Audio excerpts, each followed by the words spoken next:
নমস্কার শ্রোতা বন্ধুরা, স্বাগত জানাই অনুষ্ঠান কলকাতার ডায়েরিতে। আজকের অনুষ্ঠানে আমাদের অতিথি অভিক রায়, ইতিহাসের গবেষক, society for the preservation Calcutta secretary, এবং তার অন্যতম যেটা পরিচয় আজকের অনুষ্ঠানের জন্য প্রাসঙ্গিক সেটা হচ্ছে তিনি ভারতবর্ষের অন্যতম প্রধান ব্যাংকের ইতিহাসকার। অভিক রায়কে স্বাগত জানাই আমাদের অনুষ্ঠানে।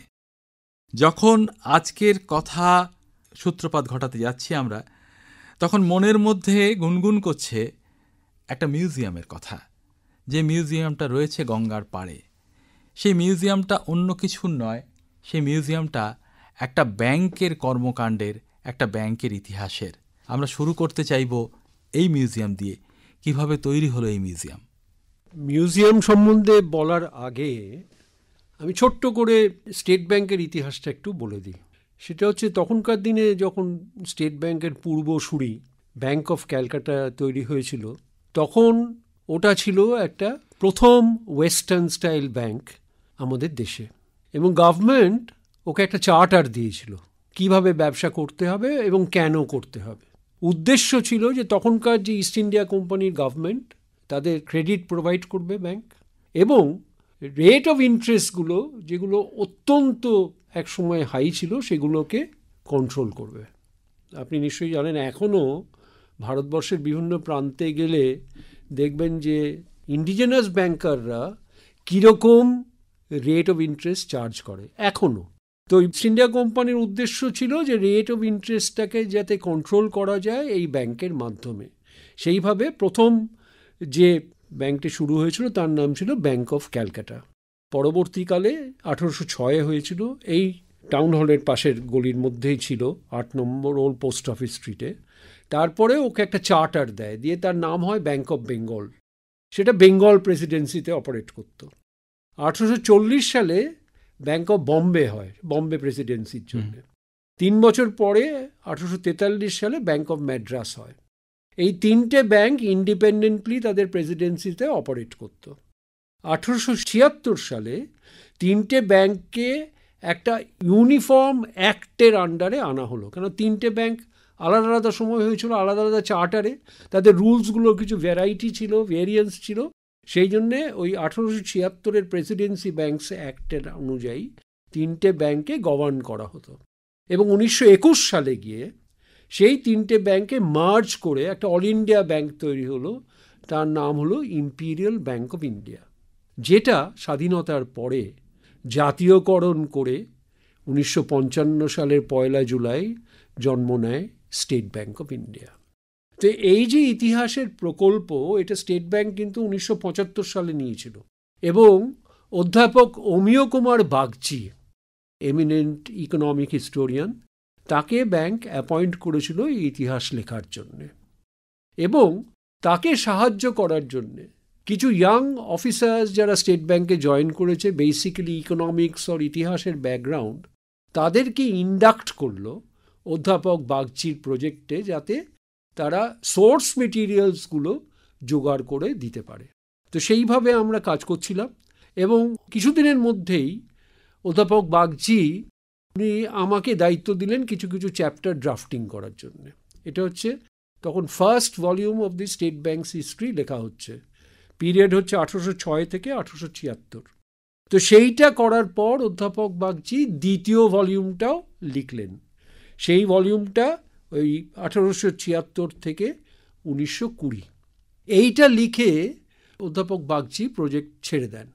ছেড়ে দেওয়ার পর ব্যাংক তখন বোধহয় ভাবলো যে এই ভদ্রলোক তো আছেন হিস্ট্রি প্রজেক্টে বহুদিন ধরে, এবং ইনি বোধহয় ব্যাংকিং খুব একটা ভালো বোঝেন না এবং করতেও পারবেন না, ওনাকে এই প্রজেক্টে রেখে দেওয়া হোক।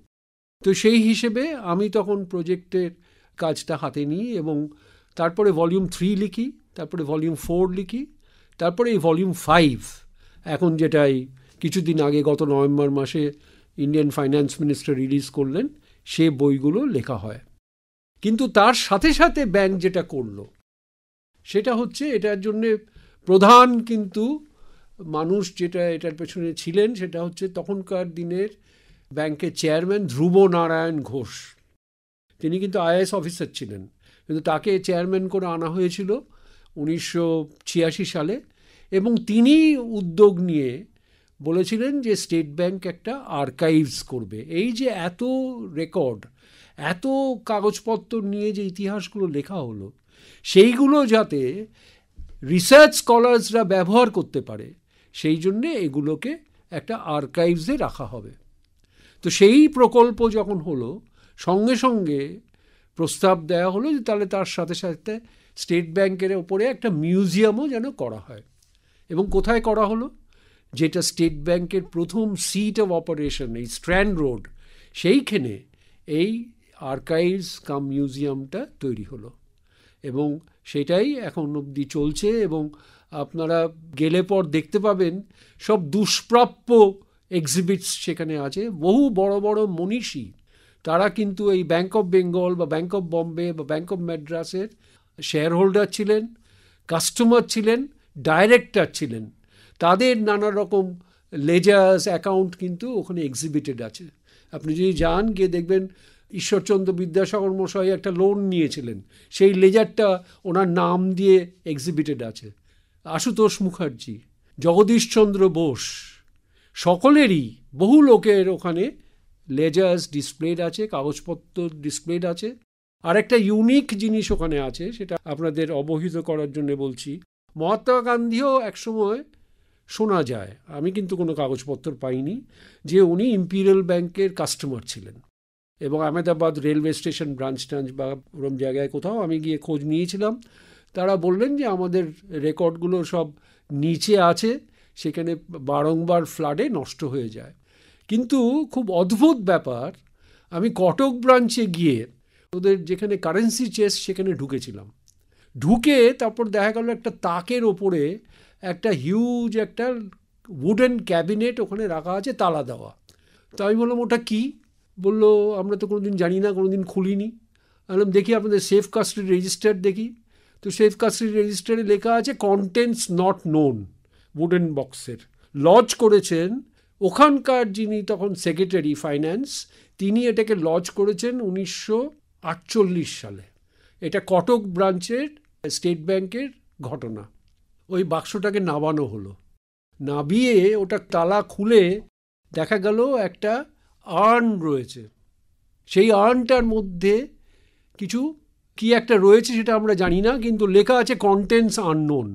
এবং সেফ কাস্টডি রেজিস্টারেও কিন্তু লেখা আছে contents unknown, but this was lodged by the then finance secretary of the government of Orissa. এটা 1948-এর ঘটনা। তারপরে ওই আর্নটাকে খোলা হলো, ভেতরে একটা ছোট্ট চিরকুট রয়েছে, গান্ধীজি's অ্যাশেস। তখন যখন গান্ধীজি মারা যান, তখন গভর্নমেন্ট ঠিক করেছিল যে তার অ্যাশেসগুলো প্রত্যেকটা রাজধানীতে পাঠানো হবে, দেশের মানে প্রভিন্সের, স্টেটের রাজধানীতে, যাতে মানুষ তার প্রতি শ্রদ্ধা জ্ঞাপন করতে পারেন। যে সময় এই প্রকল্পটা হাতে নেওয়া হয়েছিল, ঠিক সেই সময় গভর্নমেন্ট অফ উড়িষ্যা ডিসাইড করেছিল যে আমরা ভুবনেশ্বরে আমাদের রাজধানী তৈরি করব, নট অ্যাট কটক। সেই নিয়ে প্রচুর আনরেস্ট হয়েছিল উড়িষ্যায়। তখন বাধ্য হয়ে অথরিটিস ওইটা আর ডিসপ্লে করতে পারেনি, যেহেতু কটক আর ভুবনেশ্বর নিয়ে কন্ট্রোভার্সি হয়েছে। তারা ওটা কোয়াইটলি গিয়ে কটক ব্রাঞ্চে গিয়ে ওটা লজ করে দেয় as a safe custody item. আজকে কিন্তু ওই উডেন বক্সটা গান্ধীজির একটা স্ট্যাচু বানিয়ে ওইখানে ঘটনাটা দিয়ে সেফ কাস্টাডি রেজিস্টারটা পাশে রেখে আমরা এই মিউজিয়ামে কিন্তু এক্সিবিট করেছি। কাজে আমার সকলের প্রতি একটি আবেদন যে স্টেট ব্যাংকের ইতিহাস খালি নয়, কি করে ব্যাংকিংয়ের বিবর্তন আমাদের দেশে ঘটল তার ইতিহাস কিন্তু আর্কাইভস মিউজিয়ামের এক্সিবিট থেকে সকলেই বুঝতে পারবেন।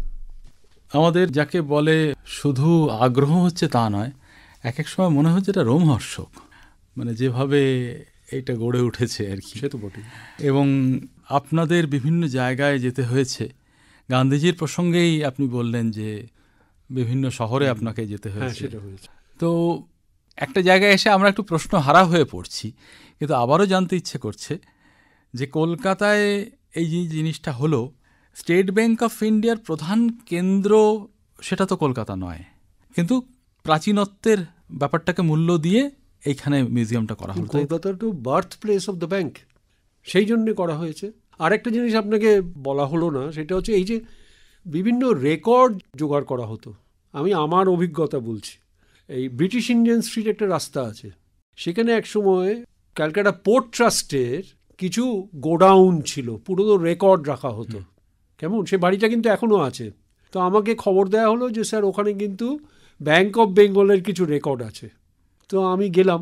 তা আমি যাওয়ার পর ওখানে যিনি রেকর্ড কিপার তিনি আমাকে খুলে টুলে দিলেন। তা ইলেকট্রিসিটি নেই, হ্যাজাক জ্বালিয়ে দিলেন, দিয়ে বললেন স্যার ওই অন্ধকার জায়গায় আপনি যাবেন, ওখানে তো কেউ কোনো দিন ঢোকেনি। তো বললাম চলুন আমরাই ঢুকি বলে, কিন্তু ওই হ্যাজাক ট্যাজাক নিয়ে যখন ঢোকা হলো তখন দেখা গেল যে বড় বড় লেজার, মানে এক একটা সেই ওজন যা মানে একটা মানুষের পক্ষে তোলাই খুব ডিফিকাল্ট, সেরকম স্তূপীকৃত রয়েছে। তো সেই লেজারগুলো আলটিমেটলি লেবার দিয়ে বাইরে এনে তারপরে প্রতিটা লেজার ভালো করে খুঁজে খুঁজে এই যে বড় বড় মনীষীদের অ্যাকাউন্ট, সেইগুলো কিন্তু এখান থেকেই বেরোলো এবং সেগুলোই আমরা আজকে ওখানে এক্সিবিট করে রাখতে পেরেছি, সকলে যাতে দেখে they feel proud about the bank. এবং আমরাও খুব গর্বিত বোধ করছি এই শহরের কথা ভেবেই। শুধুমাত্র এই সংগ্রহশালা কলকাতায় রয়েছে বলে নয়, এই কলকাতারই সন্তান অভীক রায়, তিনি অমিয় বাগচির মতো বিদ্বান চিন্তাবিদের দেখানো পথ অনুসরণ করে পরবর্তীকালে নিজে নিজে কাজ করেছেন এবং সেটা এই কলকাতা শহরকে ভিত্তি করেই তিনি গিয়েছেন হয়তো বহু জায়গায়, কিন্তু ফিরে এসেছেন বারবার এখানেই। এই যে এতগুলো খণ্ডে স্টেট ব্যাংক অফ ইন্ডিয়ার মতো একটা প্রতিষ্ঠানের ইতিহাস লেখা, এটা তো খুব সহজ নয়। মানে আপনি আজকে শেষ করেছেন কাজটা, আপনি জানেন কি করতে হয় এরকম একটা প্রতিষ্ঠানের ইতিহাস লিখতে গেলে। তবু আমাদের যদি দু একটা উদাহরণ দেন, সেটা হয়তো কলকাতার সঙ্গে জড়িত নাও হতে পারে, সেটা হয়তো আজকে যেমন বললেন কটক হতে পারে, আজকের মুম্বাই হতে পারে, যদি একটু উদাহরণ দেন। না, আমি দু একটা ছোট ছোট উদাহরণ দিচ্ছি। আমি এক্স্যাক্ট টেক্সটটা তো নিয়ে আসিনি, কিন্তু এগুলো খুব মানে অসাধারণ এক্সপিরিয়েন্স। যেমন ধরুন, ব্যাংকে কিন্তু একটা প্রথা ছিল পুরনো আমলে কমপ্লেন রেজিস্টার রাখা, বুঝতে পেরেছেন? এবং যদি কোনো constituent customer dissatisfied with the service rendered, তাহলে the person could lodge his complaint which would be recorded in that complaint register, তার নাম টাম দিয়ে, এবং অফিসার তার রিয়াকশন কি, কেন customer did not feel satisfied, সেইটার তার রিয়াকশন কি সেটাও লিপিবদ্ধ হলো। একটা উদাহরণ দিচ্ছি, ব্রুস বলে একটি লোক, সেই কমপ্লেন্ট রেজিস্টারে সেই ভদ্রলোক ভারতীয় কাস্টমার, সে কোনোভাবে অসন্তুষ্ট হয়েছিল তার ব্যবহারে, সে তখন গিয়ে ব্যাংকের বিরুদ্ধে কমপ্লেন করলো। সেটা কোথায়? সে কলকাতাতে, কমপ্লেন রেজিস্টারের মধ্যে রয়েছে। তো তাতে ম্যানেজমেন্টের ফাইন্ডিংসটা শুনুন, আমি এক্স্যাক্টলি তো নিয়ে আসিনি, বলতে পারছি না, কিন্তু ওদের বক্তব্য হলো যে যেহেতু customer dissatisfied with the service being provided, there is no harm if the officer says I am sorry for it and expresses his regret for it. ভাবতে পারছেন? এটা কোন সময়ের কথা মোটামুটি? এটা ধরুন 1870-এর দশকে। আরেকটা বলছি, এটা হচ্ছে 1943 সালের ঘটনা। তো তার আগে কিন্তু ভারতীয়দের যে নেওয়া হতো ব্যাংকে, চিরকালই সাবঅর্ডিনেট ক্যাডারে, কোনোদিন কোনো অফিসারকে করা হতো না, সব অফিসার হচ্ছে ইউরোপিয়ান। প্রথম 1921-এ যখন ইম্পিরিয়াল ব্যাংক হলো, মানে 3টে ব্যাংকে একাকীকরণ করে ইম্পিরিয়াল ব্যাংক হলো, তখনই প্রথম ইন্ডিয়ানদের রিক্রুট করা শুরু করলো ব্যাংক। আজকে আমরা প্রবেশনারি অফিসার বলি, ওরা তখন প্রবেশনারি অ্যাসিস্ট্যান্ট বলতো। তো ভারতীয়দের নেওয়া হচ্ছে, এবং তাতে কিন্তু ইংরেজরা খুব খুশি নয়, কিন্তু চাপে পড়ে হচ্ছে। কেন না, ওই বোর্ডে তখন দিনশো ওয়াচার মতো লোক, যিনি ইন্ডিয়ান ন্যাশনাল কংগ্রেসের ফাউন্ডার মেম্বার পার্সি, সে হচ্ছে ইম্পিরিয়াল ব্যাংকের বোর্ডে, চাপে পড়ে ইন্ডিয়ানকে নিতে হয়েছে। সেই সব লোক যখন বোর্ডে বলছে যে কেন ইন্ডিয়ানরা কেন সাবঅর্ডিনেট ক্যাডারে থাকবে, they should also be appointed as officers, শুরু করলো নেওয়া। কিন্তু they were not happy about it, এবং দে ওয়েন্ট ভেরি স্লো, মানে খুব আস্তে আস্তে ধীরে ধীরে এরকম ইন্ডাকশানগুলো শুরু করলো। দিয়ে 1929-30-এ গ্লোবাল ডিপ্রেশন দেখা দিল, তখন ওরা ওইটাকে ব্যাংক করে রিক্রুটমেন্টটা বন্ধ করে দিল, ঠিক আছে, ইন্ডিয়ানদের। 1943 সালে তখন জেআরডি টাটা ব্যাংকের বোর্ডের মেম্বার, সে একটা চিঠি দিল ব্যাংকের এমডিকে, সে তো সাহেব, তাকে চিঠি দিল। সেই চিঠির মধ্যে লিখলো যে 1921 সালে তোমরা যে প্রকল্প নিয়েছিলে ইন্ডিয়ানদেরকে অ্যাপয়েন্ট করা as officers of the bank, তোমরা নিয়েছো, কিন্তু তারপরে ধীরে ধীরে তোমরা সেই প্রজেক্টটাকে তুলে নিয়েছো। তা তুলে নিয়ে এখন আমি 1943-এ দেখছি, এত বছর পরে, যে there is not a single Indian in positions of eminence or significance in the bank. এটা কেন? তো আমি নিজে বিশ্লেষণ করে মনে করছি দুটো কারণ হতে পারে। একটা হচ্ছে ইন্ডিয়ানস ক্যানট বি ট্রাস্টেড, সেই জন্য অফিসার করবে না, or even if they can be trusted they are not adequate to take up supervisory work. 1943, তার মানে যদিও স্বাধীনতা আসেনি, কিন্তু ভারত শাসন আইন পাশ হয়ে গেছে 1935-এ, যেখানে ভারতীয়দের অনেকটা বেশি ক্ষমতা দেওয়ার কথা বলা হয়। তো জেআরডি বলছেন যে তোমরা এই দুটো কারণেই তোমরা লোক দিচ্ছ না, মানে অ্যাপয়েন্ট করছো না সিনিয়র ক্যাটাগরিতে, আমি ইস্তফা দিচ্ছি। সেই তখন তাড়াতাড়ি করে ব্যাংক আবার ওটাকে রেস্টোর করলো, এবং সেখান থেকে ব্যাংক আবার প্রবেশনারি অফিসার্সদের রিক্রুটমেন্ট শুরু করলো, এবং 1943-এ যখন আবার রিজিউম করলো, one of them later rose to be chairman of the State Bank of India, তার নাম হচ্ছে R.K. Talwar. He is considered to be the most eminent chairman of a bank ever. তিনি প্রথম ভারতীয় যিনি চেয়ারম্যান হন এই ব্যাংকের? না, আগেকার দিনে কি হতো, যখন স্টেট ব্যাংক হলো তখন প্রথম দিকে সিভিল সার্ভেন্টদের চেয়ারম্যান করা হতো। আচ্ছা।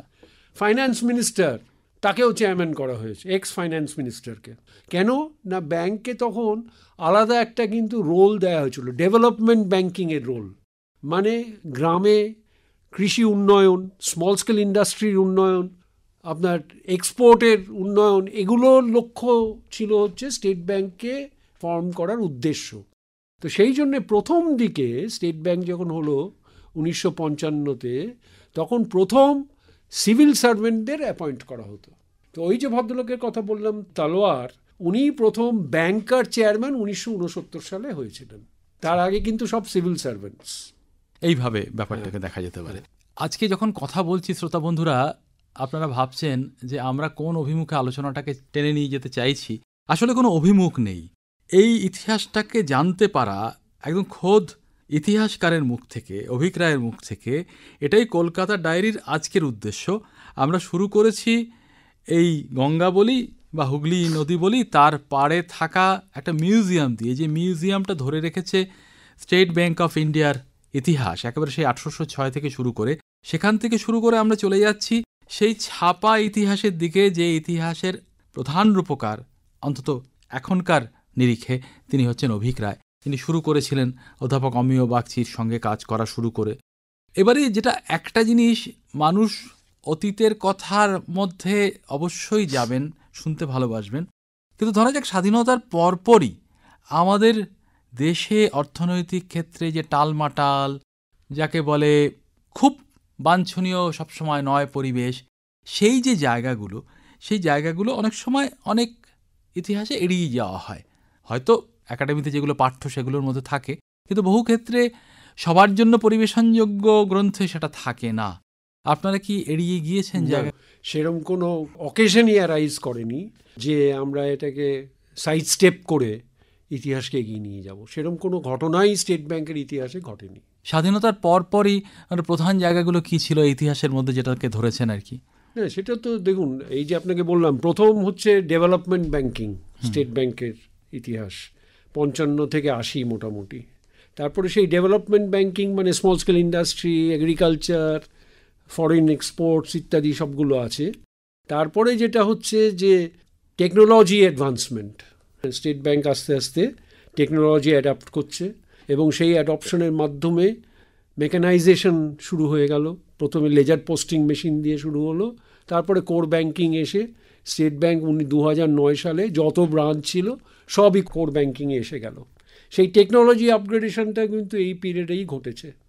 এবং তারপরে যেটা হচ্ছে সেটা হচ্ছে এখন নন ব্যাংকিং অ্যাক্টিভিটির দিকেও স্টেট ব্যাংক নজর দিয়েছে, যেমন capital markets, SBI card, SBI life, এগুলো সবই কিন্তু ওই 1980-র দশক থেকে আসতে শুরু করেছে। মানে ব্যাংকের নিয়মিত কাজের মধ্যে যা পড়ে না, নন ব্যাংকিং।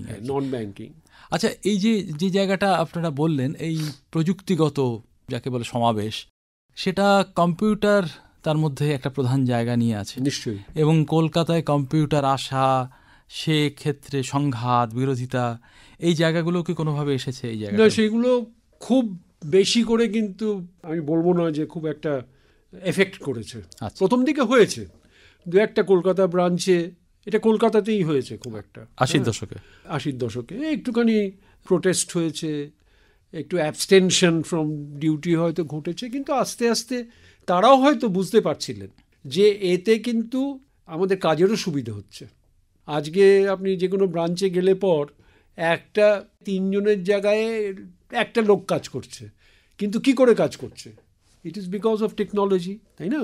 তো সেই হিসেবে প্রথম দিকে তো একটুখানি অপোজিশন ছিল, আমি অস্বীকার করব না, কিন্তু ধীরে ধীরে বোধহয় সেটা মিটে যায়। এই যে একটা ইতিহাস রচনা যেটা এতগুলো খণ্ডে সমাপ্ত হলো, এই ইতিহাসটা একটা সংরক্ষণের বস্তু। এছাড়া এই ইতিহাসটার অন্য কি কাজ থাকতে পারে বলে আপনার মনে হয়? এরকম একটা ইতিহাস, একটা প্রতিষ্ঠানের ইতিহাস ইজ অলওয়েজ সামথিং উইচ মানুষ পড়লে পর they can draw certain lessons, যেটা ভবিষ্যতের জন্যে কাজে দেয়।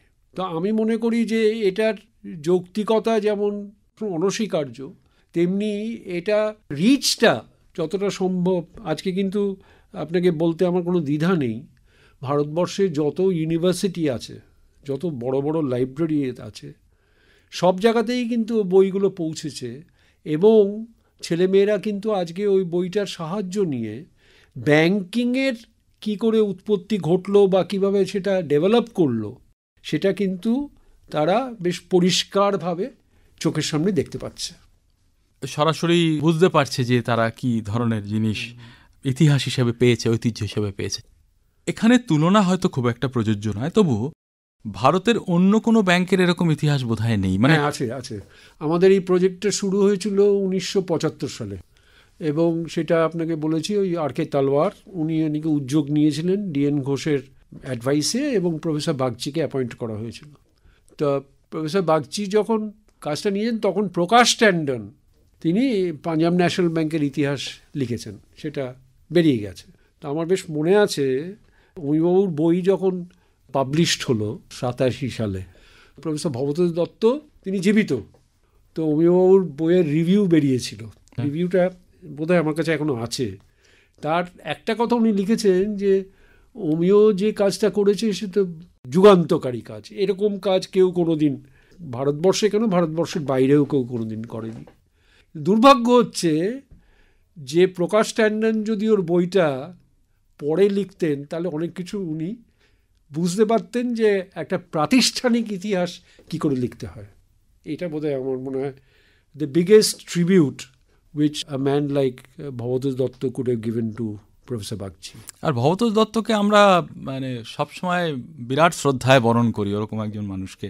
শুধু তার অর্থনীতি পড়ানো বা সেটা নিয়ে কাজ নয়, তার সাহিত্যের যে ভাষা, প্রবন্ধ লেখার যে ভাষা, সে তো অসামান্য। ফলে তার কাছ থেকে এরকম একটা জিনিস আসা।